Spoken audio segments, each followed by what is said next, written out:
The reason that we have a 10-day window on that freighter is because I can offer very cheap pricing. Very cheap pricing. Almost better pricing to be put on that freighter, that air freighter, than to put it on an ocean line. Reason being is because I give the airline all the flexibility to bump my freight. They know that they have to make that 10-day window, but they give me a very cheap price because if on the first day, second day, third day, fourth day, the plane's filled, they can always bump my freight. If it comes into Chicago in 6 days, my customer's very happy. The airline's happy. I'm happy. And we get a good price. Okay? On that same airline, I can offer a 2-day, next day service. Leave out on a Monday, you can have your product on a Wednesday by the time it clears. But you're going to pay a premium for it because that airline is being paid a premium to make sure that your freight is up the top of the priority list. Okay? Airlines bump freight from the cheapest to the most expensive. So, I hear a lot of times, I need this freight right away, give me the best price. Those two don't go together. They won't. And if somebody's giving you a good price, a real cheap price, you need to question that. All right? Because what happens is you'll turn your business over to somebody because of price. You have salespeople, customers, whatever, waiting on the other end, and your freight's being bumped 2 and 3 times. Give you an example. I know right now we use this freighter, we use UPS sometimes out of Hong Kong into New York City. That flight makes 3 stops before it hits New York City. At every destination, your freight can be bumped.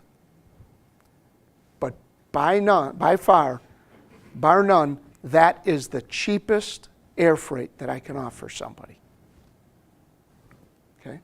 But you don't know if it's a good deal, if it's a bad deal. It really depends on what your needs are. You also have to know seasonality, both in air freight and ocean freight. On the air side, just listen to the news.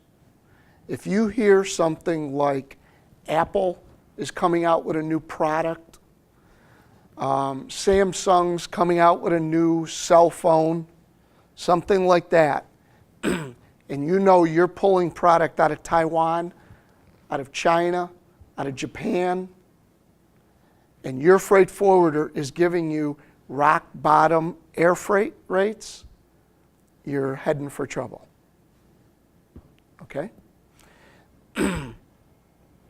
If you know you're coming right out of Chinese New Year, right? Is everybody aware of the Chinese New Year effect and what happens? Coming out of Chinese New Year, or maybe just a couple days going before Chinese New Year, know that you could be running into some trouble because of repositioning freighters, air freighters, and ocean liners. Okay? All this plays into an effect. Okay?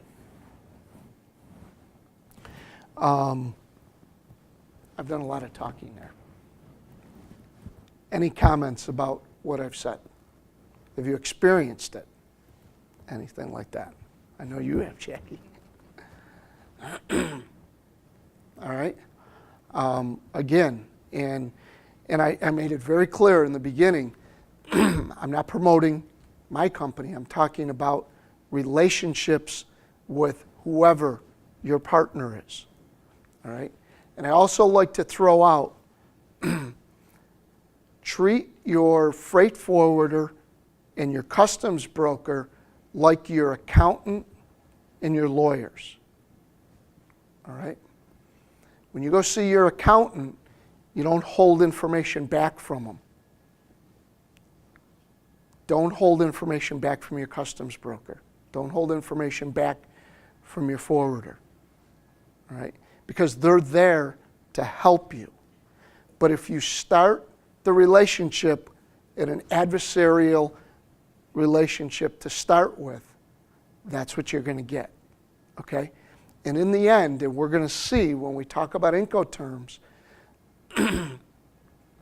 that you can save $25 or you could save $50, but it's going to get you on the back end. So understand that. That's if we don't come out of this class with anything but that, know that there's stuff on the back end that can get you. All right? And today, I'm going to talk to you not as somebody from a freight forwarder, but more as, I don't know, from the university trying to teach you about those things. So please don't go out and say, you know, Speed's doing this or, you know, Mike Diotti's doing that. It's not. I'm trying to tell you what's out there in the industry. All right? What's the number one how do I want to say this? Well, I'll hold that thought. I've got too much going on in my mind here. The first thing I want to start out with is, this isn't even my INCOterm presentation, but as I was going through this last night, excuse me, I wanted to start out with this. And I want to talk just about supply chain management to start.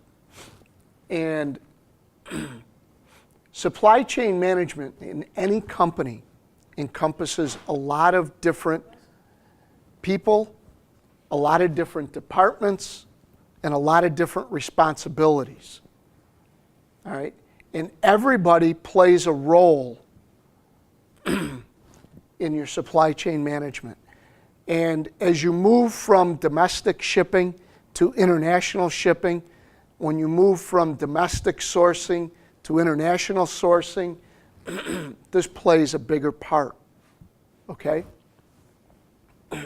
And some things that I want to, you know, point out. You know, when we talk about packaging, you know, is that really important? Should that really even be considered part of the supply chain? Well, maybe if you're shipping from Buffalo to Rochester, or you're just throwing your freight on a truck, and if something happens, you know, your supply cost isn't that much to get it back and forth or reworked. But when you're talking about shipping from Brazil to Buffalo or vice versa, and your product is damaged, think about the lead time, think about all the expense that you've paid, think about you've paid tariffs and duties that yes, you could get it back, but that's even more money that it's going to cost you to do drawbacks, okay? So now all of a sudden when you're talking about international shipping, the packaging department or your shipping department now becomes a pretty big player in your supply chain. One of the things, and I'm sure everybody has heard, okay.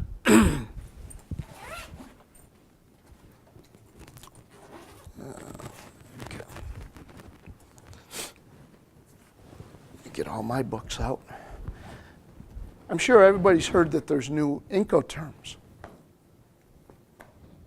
Well, there were new INCOterms because of all the new government regulations and all the new security levels that are being put into place.